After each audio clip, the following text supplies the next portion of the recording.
करेलू कमर में दर्द के बहाना करेलू गोरी कमर में दर्द के बहाना करेलू गोरी कमर में दर्द के बहाना करेलू माई रे।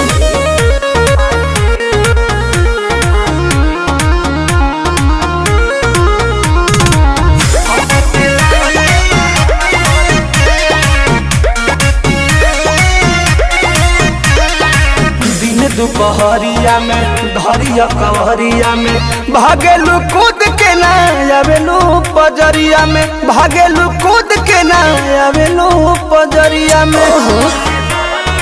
ए जी वो अपना सुख खाते हमारा के दुख